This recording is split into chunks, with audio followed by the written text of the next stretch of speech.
నేను మీరు అడిగిన అంశము ఇప్పుడు రాష్ట్రాల ప్రయోజనాలకి ఇంకా ఇంతకంటే గొప్ప ప్రశ్నలు అయితే లేవు నాకు తెలిసి.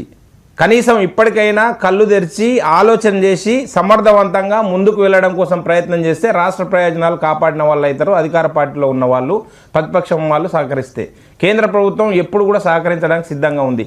ఆశ్చర్యకరమైన విషయం అండి, 2014 పూర్వము రాయలసీమ లిఫ్ట్ ఇరిగేషన్ పోతిరెడ్డిపాడు ద్వారా మీ నీళ్లు తీసుకుపోయే అంశంలో 4 టీఎంసీలు అండి పర్ డే 4 టీఎంసీల సామర్థ్యంతో నీళ్ళు ఎత్తిపోస్తూ ఉంటే 2014 నుంచి 2024 వరకు ఆశ్చర్యకరంగా ఎంతగా వచ్చింది తెలుసానండి? 14 టీఎంసీలు పర్ డే 14 టీఎంసీలు ఎత్తుకొని పోతున్నారు. 400 టీఎంసీలకి స్థిరీకరించుకున్న ప్రాజెక్టులు మొత్తం కంప్లీట్ అయినాయి రాయలసీమ ఆంధ్రప్రదేశ్లో. 400 టీఎంసీలు.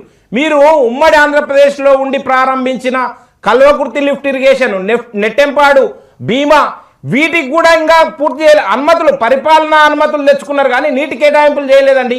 ఇప్పటికీ జలజగడాలే దానికి 20 టీఎంసీలు ఉన్నాయి కదా భీమాకి.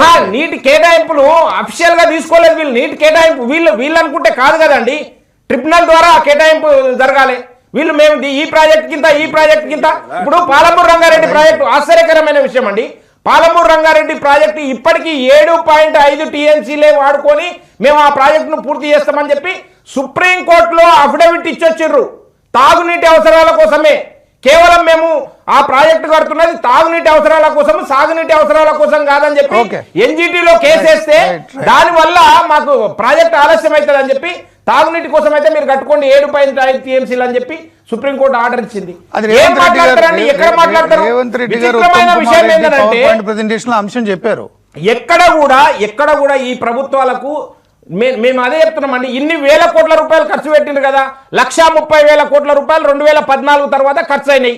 2014 నుంచి 1,30,000 కోట్ల రూపాయలు కేవలం నీటిపారుదల మీద ఖర్చు చేస్తే దక్షిణ తెలంగాణ అంటే ఉమ్మడి మహబూబ్నగర్ జిల్లా, రంగారెడ్డి, నల్గొండ ఈ కంప్లీట్ లో అంటే పెండింగ్ లో ఉండే ప్రాజెక్టులు కంప్లీట్ కావడానికి దాదాపు 20-25 కోట్ల రూపాయలు ఖర్చు అయితే అయిపోతుండే. అన్ని ప్రాజెక్టులు కంప్లీట్ అయిపోతుండే. ఇక్కడ 3 ఉమ్మడి జిల్లాలకి మీరు నెత్తిన శటకోపం పెట్టి ఏం చేస్తున్నారు రేవంత్ రెడ్డి గారు? వేణుగారు